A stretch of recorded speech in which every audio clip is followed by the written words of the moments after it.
ದೇಶದ ಆಡಳಿತ ವ್ಯವಸ್ಥೆಯಲ್ಲಿ ತಂತ್ರಜ್ಞಾನ ಆಧಾರಿತ ಸುಧಾರಣೆಗಳು ಯಾವ ಮಟ್ಟಿಗೆ ಪರಿಣಾಮಕಾರಿಯಾಗಿವೆ ಎಂಬುದನ್ನು ಪರಿಶೀಲಿಸಲು ಪ್ರಧಾನಿ ನರೇಂದ್ರ ಮೋದಿ ಅಧ್ಯಕ್ಷತೆಯಲ್ಲಿ ನಡೆದ ಪ್ರಗತಿ ವೇದಿಕೆಯ 50ನೇ ಅಧಿವೇಶನ ಕುರಿತು ಕೇಂದ್ರ ಸಂಪುಟ ಕಾರ್ಯದರ್ಶಿ ಟಿವಿ ಸೋಮನಾಥನ್ ದೆಹಲಿಯಲ್ಲಿಂದು ಮಾಹಿತಿ ನೀಡಿದರು.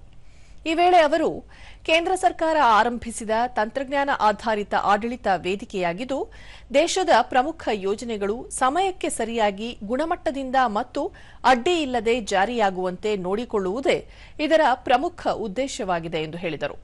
ದಶಕದ ಹಿಂದೆ ಆರಂಭವಾದ ಈ ವ್ಯವಸ್ಥೆ ಇಂದು ಸಾವಿರಾರು ಕೋಟಿ ರೂಪಾಯಿಗಳ ಯೋಜನೆಗಳನ್ನು ವೇಗವಾಗಿ ಮುನ್ನಡೆಸುವ ಶಕ್ತಿಶಾಲಿ ಸಾಧನವಾಗಿ ರೂಪುಗೊಂಡಿದೆ. ಈ ಪ್ರಗತಿ ಅಧಿವೇಶನದಲ್ಲಿ ಸುಮಾರು 40,000 ಕೋಟಿ ಮೌಲ್ಯದ ನಿರ್ಣಾಯಕ ಮೂಲಸೌಕರ್ಯ ಯೋಜನೆಗಳನ್ನು ಪರಿಶೀಲಿಸಲಾಯಿತು. ಈ ಕಾರ್ಯಗಳು ರಸ್ತೆ, ರೈಲ್ವೆ, ವಿದ್ಯುತ್, ನೀರು ಮತ್ತು ಕಲ್ಲಿದ್ದಲಿನಂತಹ ಕ್ಷೇತ್ರಗಳನ್ನು ಒಳಗೊಂಡಿವೆ ಎಂದರು. ಹಲವು ವರ್ಷಗಳಿಂದ ಪ್ರಗತಿ ನೇತೃತ್ವದಲ್ಲಿ 85 ಲಕ್ಷ ಕೋಟಿಗೂ ಹೆಚ್ಚು ಮೌಲ್ಯದ ಯೋಜನೆಗಳನ್ನು ವೇಗಗೊಳಿಸಲಾಗಿದೆ.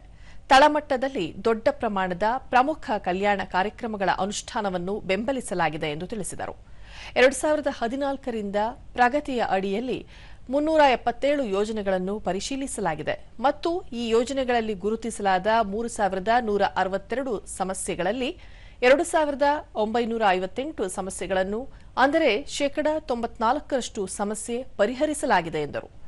ದಶಕಗಳಿಂದ ಸ್ಥಗಿತಗೊಂಡಿದ್ದ ಅನೇಕ ಯೋಜನೆಗಳನ್ನು ಪ್ರಗತಿ ವೇದಿಕೆಯ ಅಡಿಯಲ್ಲಿ ತಂದ ನಂತರ ಪೂರ್ಣಗೊಳಿಸಲಾಗಿದೆ. ಶಿಕ್ಷಣ ಕ್ಷೇತ್ರದ ಕುರಿತು ಪರಿಶೀಲನೆ ನಡೆಸಲಾಗಿದೆ.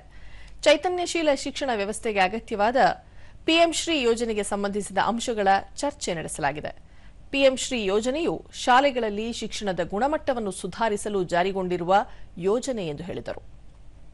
Not individual grievances, but classes of grievances that are found to be numerous or taking time to resolve. And some of the issues where grievances have been taken up in Pragati include those related to the coronavirus epidemic in 2020, 21, 22, RERA, the Real Estate Regulatory Agency, banking and insurance grievances, grievances related to Pradhan Mantri Matru Vandana Yojana and the Jan Dhan Yojana.